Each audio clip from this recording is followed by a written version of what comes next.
There's a mass exodus happening that nobody's talking about. The most conscious, awake, and psychologically developed people are quietly withdrawing from society. Not angrily, not dramatically. They're just disappearing, going off-grid, leaving social media, abandoning careers, ending relationships, choosing solitude over society. Carl Jung predicted this.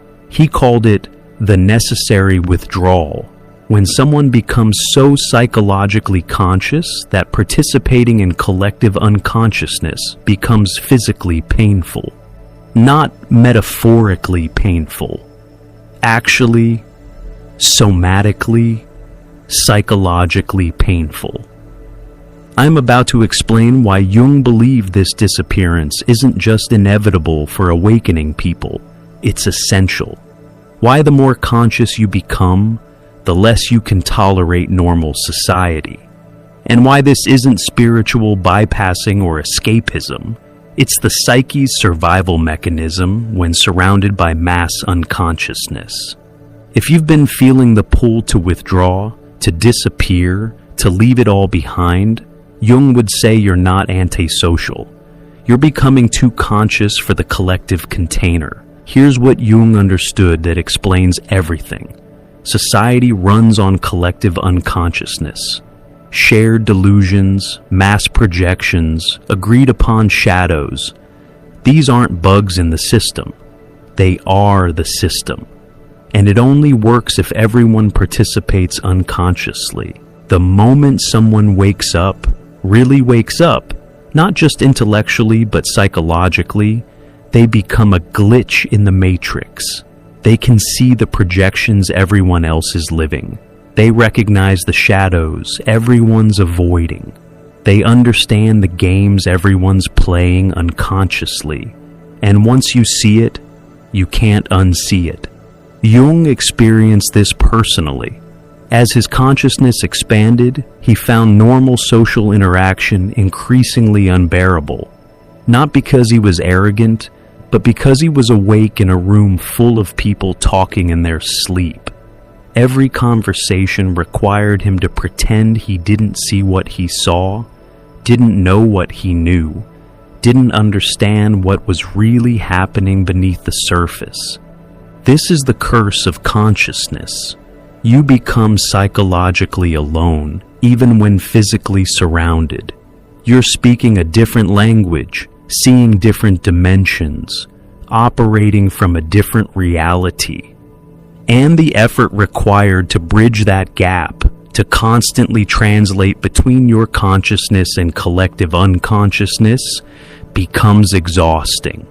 So the awakened start disappearing. Not because they hate society, but because staying in it requires them to betray their consciousness. Every day demands they pretend to be asleep. Every interaction requires they dim their light. Every relationship asks them to be less than they've become. And eventually, the psyche says, enough. Withdraw. Preserve your consciousness. Stop letting the collective unconscious drain what you've worked so hard to develop. Jung discovered that as you integrate your personal shadow, the collective shadow becomes unbearable to witness. You're watching an entire society projecting its darkness while denying it exists. When you've faced your own capacity for evil, watching others project theirs onto scapegoats becomes agonizing. When you've integrated your own darkness, seeing society's shadow projections, the other political party is evil. That group is the problem. Those people are what's wrong. Feels like watching a mass psychosis, because that's exactly what it is. Jung called this the burden of seeing. The awakened person sees that most social conflicts are just shadow projections. Wars are collective shadows clashing. Political divisions are mass projections. Social media's outrage is collective shadow material seeking targets. Once you see this, participating becomes impossible. You can't join the mob, when you see it's hunting its own shadow. You can't pick sides when you understand both sides are projecting.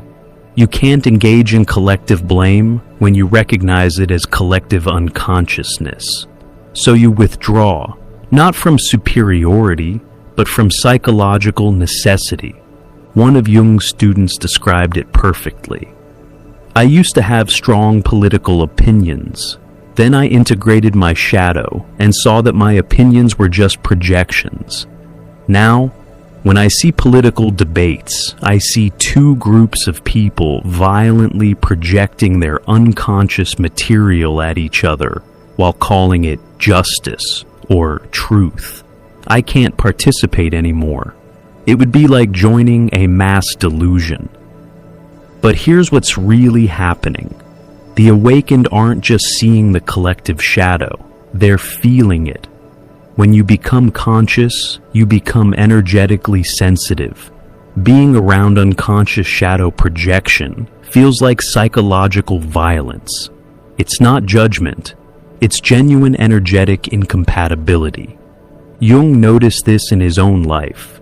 After his individuation, being in crowds became almost unbearable.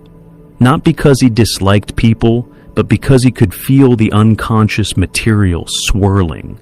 The projections, repressions, shadows, all creating a psychological storm that only he seemed aware of. This is why awakened people disappear from social media first. It's a 24/7 shadow projection machine. Every scroll is an assault of unconscious material. Every comment section is a shadow boxing ring. For someone who's integrated their shadow, it's like being forced to watch people punch themselves while blaming others for the bruises. Jung's second insight: once you've individuated toward your authentic self, performing your persona becomes impossible, and society demands nothing but persona performance. Before awakening, you could play the social games unconsciously, smile when expected, say the right things, perform your role. But once you've touched your authentic self, that deeper truth beyond all masks, going back to persona performance feels like psychological death. Every social situation demands performance. The workplace persona, the family role, the social media identity, the acceptable opinions, the appropriate emotions. For someone still identified with their persona, this feels normal. For someone who's found their self, it feels like suffocation. Jung discovered this through personal experience. After his confrontation with the unconscious, he couldn't perform the proper Swiss psychiatrist anymore. He couldn't pretend to agree with collective opinions he saw through. He couldn't maintain relationships that required him to be false. So he withdrew to Bollingen, his tower by the lake, where he could be authentically himself. This isn't antisocial, it's pro-authentic. The awakened person isn't rejecting society from anger, but from incompatibility. They've become too real for environments that require fakeness, too authentic for spaces that demand performance, too whole for containers that only accept fragments. One of Jung's patients, a successful executive who'd undergone individuation, described the impossibility. I sit in board meetings and everyone's performing their executive roles, saying what executives should say, thinking what executives should think. I can't do it anymore. It's like being asked to pretend I'm someone I've never been. My authentic self has no voice in that room. Only my persona did, and it's dead. She didn't dramatically quit. She quietly disappeared, transitioning out over months, moving to a small town where she could be real rather than successful. Not from failure, but from the success of finding herself. This is happening everywhere. The awakened are leaving careers that require persona performance, ending relationships based on false selves, abandoning social circles that demand masks. They're not failing at society, they're succeeding at authenticity. And that success makes societal participation impossible. Here's what Jung understood energetically. Maintaining consciousness in an unconscious environment requires tremendous psychological energy. And awakened people are realizing it's not sustainable. Think about what the conscious person has to do in normal society. Constantly filter out unconscious projections. Maintain boundaries against energy vampires. Translate between depth and surface. Hold their frequency while surrounded by static. Process not just their own material, but the unconscious material everyone else is leaking. Jung called this psychological labor, the invisible work conscious people do just to exist in unconscious spaces. It's exhausting. Every interaction requires you to not react to projections, not absorb others' unconscious material, not get pulled into collective dramas, not match the unconscious frequency around you, not betray your truth to maintain harmony. For unconscious people, this isn't work. They're flowing with the collective current. For conscious people, it's like swimming upstream in a tsunami of unconsciousness. Eventually, you have to get out of the water or drown. Jung noticed that his most conscious patients would develop chronic fatigue, mysterious illnesses, depression, not from personal pathology, but from the exhaustion of maintaining consciousness in unconscious environments. The cure wasn't therapy. It was withdrawal from the environments draining them. One woman, a teacher who'd awakened through years of inner work, developed severe chronic fatigue. Medical tests showed nothing wrong. Through analysis with Jung, she realized she was expending massive energy maintaining her consciousness, while surrounded by unconscious colleagues and students all day. She wasn't sick. She was energetically depleted. When she left teaching and moved to a cabin in nature, her energy returned within weeks, not from rest, but from no longer having to maintain consciousness against the constant pressure of collective unconsciousness. This is why awakened people disappear to nature, to solitude, to small conscious communities, not to escape responsibility, but to preserve the consciousness they have worked so hard to develop. They understand that consciousness is precious and finite, and spending it on unconscious interactions is like pouring water into sand. Jung identified this withdrawal as archetypal, the hermit phase that every individuating person must enter, not permanently, but necessarily. The psyche requires solitude to integrate what society would fragment. The hermit archetype isn't about misanthropy. It's about psychological necessity. When you're transforming at a fundamental level, you need space from influences that would pull you back to old patterns. You need silence to hear your inner voice. You need solitude to integrate without interference. Jung himself went through profound hermit phases. His years at Bollingen weren't vacation. They were psychological necessity. He needed distance from collective consciousness to develop individual consciousness.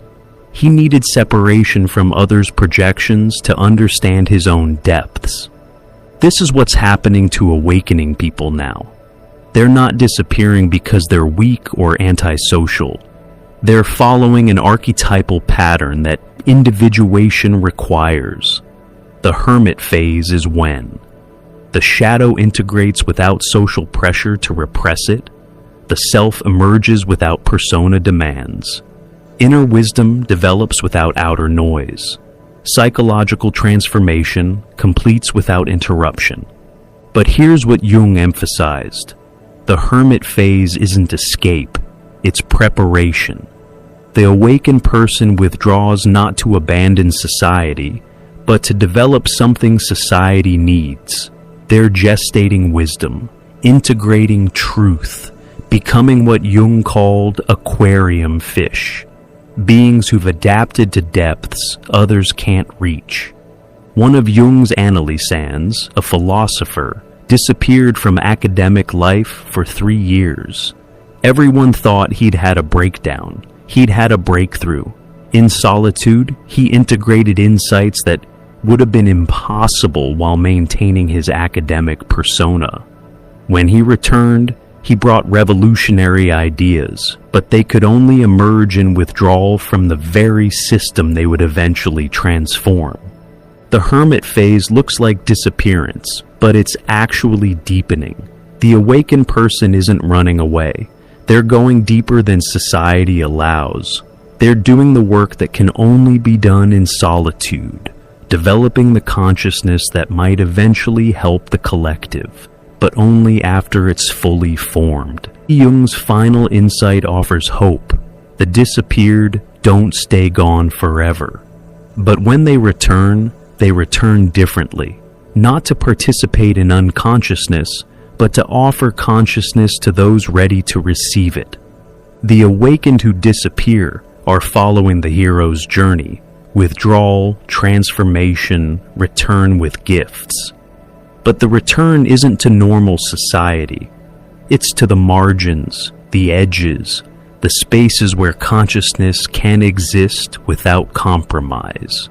They become what Jung called border dwellers, present but not participating, available but not absorbed. They might return as artists creating from authentic depths, healers working with individuals ready to awaken, teachers sharing with small groups of seekers, writers offering maps for other disappearing souls, guides for those beginning their withdrawal. But they never return to the mainstream. They can't. Once you've individuated, you can't de-individuate.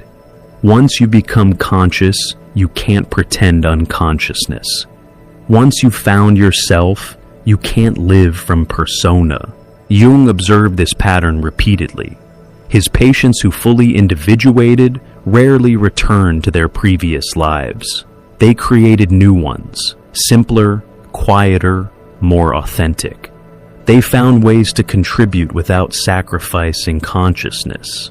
They learned to give without being consumed.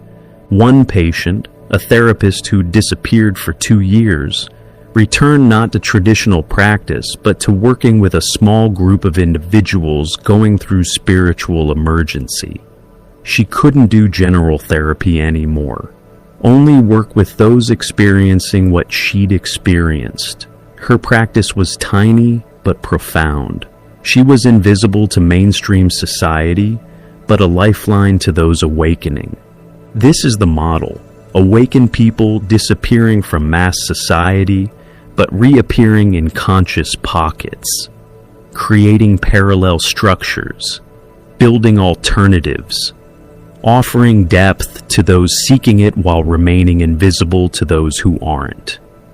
Jung believed this was evolution in action. Not everyone awakens simultaneously. The pioneers disappear first, create new spaces, then become beacons for the next wave. What looks like abandonment is actually architecture, building the structures that will support collective awakening when it's ready. Let me synthesize Jung's complete picture of why spiritually awake people are disappearing.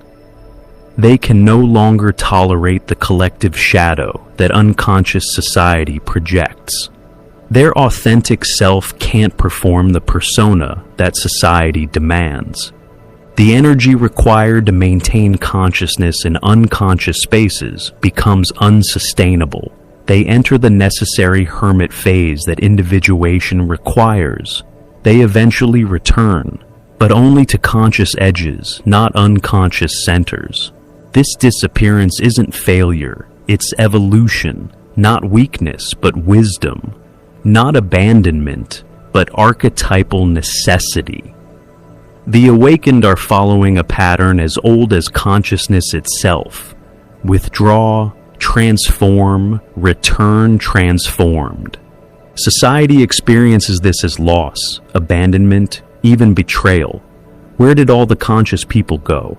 Why are the wisest voices getting quieter? Why are the awakened abandoning the collective when it needs them most? But Jung would say, they're not abandoning the collective. They're preparing something for it. In their withdrawal, they're developing what collective consciousness isn't ready for yet. In their disappearance, they're creating spaces for others to disappear to. In their silence, they're gestating words the collective can't yet hear. If you're feeling the pull to disappear, Jung would want you to know, this isn't spiritual bypassing or escapism. It's psychological necessity. Your consciousness has developed to a point where participating in collective unconsciousness is no longer possible without betraying yourself. The withdrawal you're feeling isn't antisocial, it's archetypal. You're not abandoning society. You're following the hermit's path that every individuating person must walk. You're not weak for being unable to tolerate unconsciousness. You're conscious, and consciousness requires different conditions than sleep. Let yourself disappear, not forever, but for now. Find your bowling in, whether it's physical solitude or psychological distance. Stop expending your consciousness on unconscious interactions. Stop performing for audiences that can't see you. Stop translating your depth into surface terms. Your disappearance isn't selfish. It's necessary. The collective needs people who've fully individuated more than it needs people who partially participate. It needs depth more than surface, authenticity more than performance, consciousness more than conformity. And when you return, if you return, you'll return with gifts that could only be developed in disappearance. You'll offer what couldn't be offered while maintaining false belonging. You'll speak truths that couldn't be spoken while performing acceptance. The spiritually awake are disappearing because that's what awakening requires, not permanently, but necessarily. Not from hatred, but from love. Love of truth, consciousness, authenticity. Love that says, I must become whole, even if that means being alone. Jung would say, disappear consciously, withdraw with purpose. Use your hermit phase for integration, not isolation. And remember, your disappearance is preparing something. You're not leaving the collective. You're pioneering where it will eventually need to go. If you're disappearing or feeling the pull to withdraw, subscribe to this channel where I explore Jung's insights for those walking the individuation path.